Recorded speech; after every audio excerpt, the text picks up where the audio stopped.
Welcome back to the Artie Lange Show.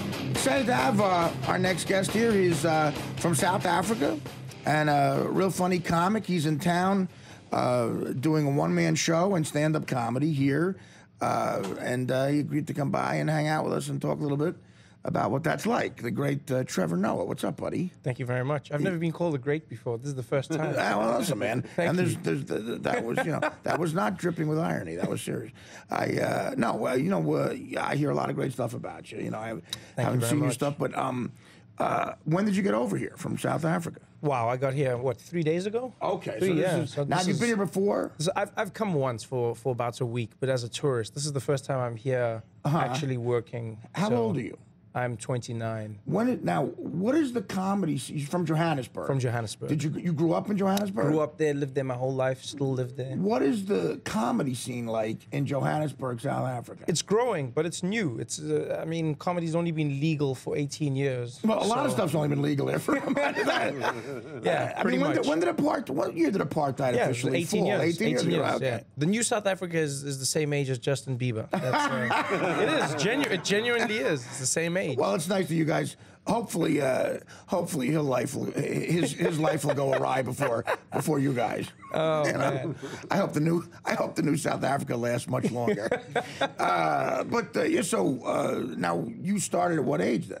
Well, I started at 22, 23, 23. So you're kind of a pioneer of the comedy world. I'm one of the but all of us are really. I mean, we all. It's such a new thing. Nobody was doing it before. Because there were a few guys doing it. There were a few white comedians, and they were arrested because you couldn't talk about government or anything. They were arrested. Right? Yeah, if you said anything, then people were like, "That's funny, go to jail." And then no, I just saw that we talked during the commercial, the documentary about Rodriguez. Yeah. And he would talk about the establishment blues. Was an album. Yep. And they back in the '70s when they heard that, they were astonished that someone could talk like that. And were you influenced by American comedy? Did you get a chance to see any? You know what? I didn't know stand-up comedy existed. Right. My biggest influence growing up was Murder, She Wrote with Angela Lansbury. Well, that's funny. She was like I'm being genuine. She was every Wednesday night with my mom. She was my hero. Like, kids would be like, I'm the Hulk, I'm Batman, and I'll go, I'm Angela Lansbury. Well, it was so conservative that any TV was considered communist. Yes, basically. Basically, and now, what was your material like when you first started? What would you talk about? We just told stories. We didn't know. I was telling a friend. I found out. I learned things. For instance, I learned about a punchline 3 years ago. That's the first time I learned about what a punchline actually was. And then set up traditional. Yeah, but I didn't know what a setup was either. Right, was not what you did. Yeah, in African comedy that doesn't exist. Like the callback, that blew all our minds. I remember the first time an American comedian came to South Africa and we watched him. And this guy had callbacks, and we just sat there going, "He's doing the same jokes. Why is he? Did he forget? I don't know. I don't remember who it was." And we just sat there going, "This guy, has he forgotten?"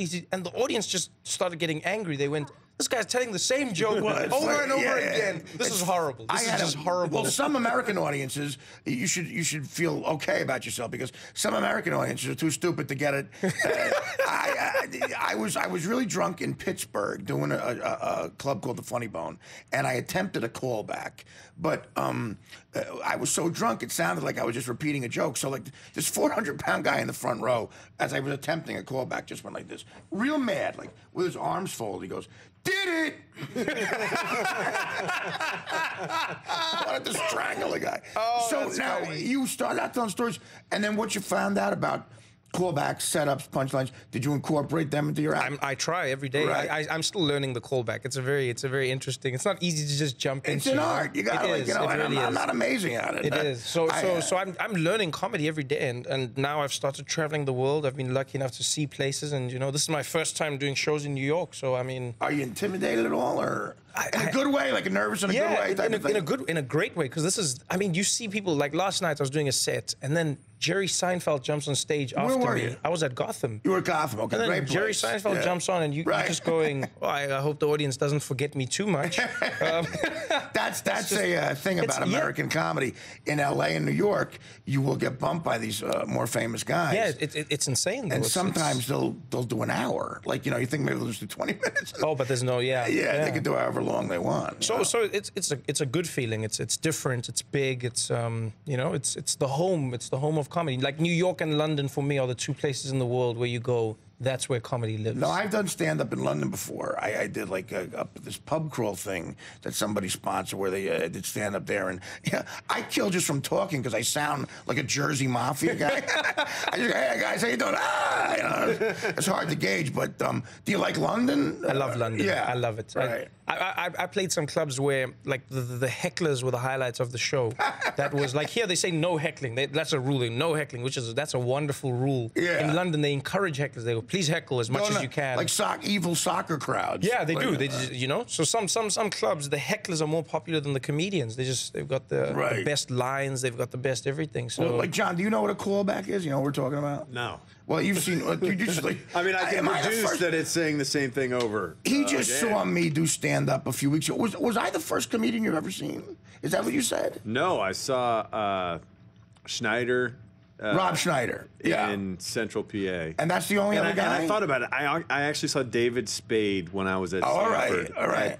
On campus there. A callback, you tell a joke in the act, and then later on you maybe say the same thing in a sort of comedic way where everybody knows you did it already, but you relate it to something later on in the act. So it's not repeating the joke by mistake. All right. But so when you said you do the road, like you were doing New Zealand, you were to Australia. Yeah, I just that's not going Cleveland, Cincinnati. That's I've been to Cleveland though. I loved it. I was in Cleveland. I've been to 50 states. I did. So you did stand up all over the country. Yeah, I did clubs. I just popped in everywhere. Just doing whatever time people would give me wherever I could do it. Right. So what's the difference between touring clubs and stuff here in America and touring Sub-Saharan Africa? Oh wow, wow. Probably a lot. It depends. There's some parts of America that are very similar to Sub-Saharan Africa. Like I won't lie. When I got to Cleveland, I was like, "Yo, you guys need some money from us, guys." Yeah, there's a lot of cities that make you want to get on a plane. I'm not gonna lie. I was very saddened by that place. I was just like, this is very. They were not impressed because then I talked about LeBron James because I like the guy. I had no clue. I don't like him. You brought up LeBron like, it's like I went to Fox News and talked about Obama. That's basically what I did. People were booing me, but I didn't know what happened. I didn't know why. I was gonna say, well, you must have got. How did you get some juice going? Where because you're with my friend Michael O'Brien, who's a big deal in the world of comedy. I've known Michael for a long time. Like, how does a guy like Michael hear about you and you get involved with? Wow, it's just a series. It's just a series of representation in New York. It's a series of fortunate events. I bumped into Eddie Izzard in the UK. Eddie Izzard, very big British comedian. Yeah, dress and drag. And so I met him, and then I helped him come to South Africa for the first time, and then he helped me go to Edinburgh, Scotland for the first time, and then did you do this festival there? And then I did the festival there, and then I did London. I did a 6-week run there, and then I went to Australia, and then when I was in London, then I met I met the guys at Westbeth. I met Arnold Engelman and Michael and everyone. And so it's just a matter you got some opportunities. You delivered. You were good. You just take the thing. Take the thing and do it. Now, is this one man show a scripted thing, unlike stand up? No, it's like stand up. It's just stand up. It's stand up, but with a structure, more of a like I'm not going to be. It's not, hey, what's your name? Hey, where you from? Oh, you ever notice how? No, not a lot of crowd work. No, it's not. It's more of it's a structured, very, very structured comedy show, but it changes. I have no script. Are you political in your act? Are you political? Oh, I don't like to think I am, but politics is part of life. And I come from a very political background. Yeah. Right. When you Why is that? When you come from a place where you were born a crime, it's only inevitable that you well, will, that's true. I was You're inherently political. Exactly. Right. I was born I was illegal. That was not. Let me ask you that. How much true? And try to be as honest as you can. Like, true racism still exists in South Africa. Wow, there's a lot. You don't get rid of it overnight. I always try and explain to people. Certainly not in 18 years. Think of racism. Like basically South Africa, we had apartheid, and apartheid was like an atom bomb of racism. Right. So we are ground zero right now. It's like Hiroshima of racism. Yeah. So it's been 18 years. Still in its infancy. But there's still, South Africa, three-legged racists walking around type thing. You know, we not.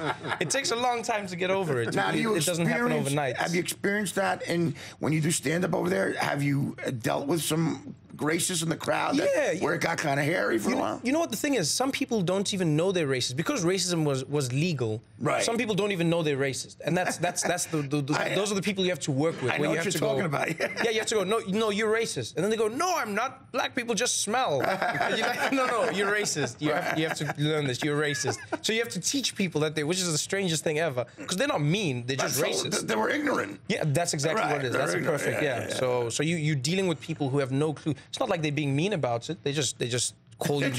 Well, some people can be smart and ignorant. The problem is the combination of ignorant and then they're really stupid. Yep. So that's because they can't learn. I've had classic examples of that. I encountered some of the classiest racism I ever came across in America was in Lexington, Kentucky. Okay. It was beautiful racism. Charming. No, it was charming racism.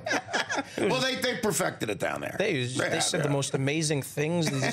Just, That's the Ku Klux Klan are in silk contour sheets now. They're very expensive. Now, what are your goals here? Do you want to eventually move to the States, or are you happy in South Africa? I'm happy where I am. You want to do TV there, like sitcom type stuff? Oh, I'm happy in South Africa. I love touring here, though. I'd love to spend lots of time here doing stand-up. I love the club scene. You know, I've been lucky enough to work in places like the Cellar and Gotham, and I love the stand-up thing. I'm not particularly attracted to the fame side of it. Unfortunately, if you get good at one, it comes, and you got to be prepared. Yeah. Do you act at all? I do. I dabble, but I prefer the stand-up thing. You know, because I mean, stand-up is it's fun, man. It's so much fun, especially when you're younger in your 20s. And in New York City, all the clubs that are around. LA's fine too, but you can't get what you get in New York because you can do 7 clubs in one night here. Yep. And you talk about the Cellar, Gotham, Caroline's. And it's just fun, man. It's like you feel young and alive, and you're on stage and performing. And I know what you're saying. You get caught up in it. New York is like, New York is like Disney World for me. It's like, when you've got all those rides in one place. That's what New York is like for me. Like, now I'm gonna go to this one. Now I'm gonna go to that one. Now I'm gonna go. Oh, that's all I want to do. Just be careful. Some of the rides, they need some better mechanics putting them together.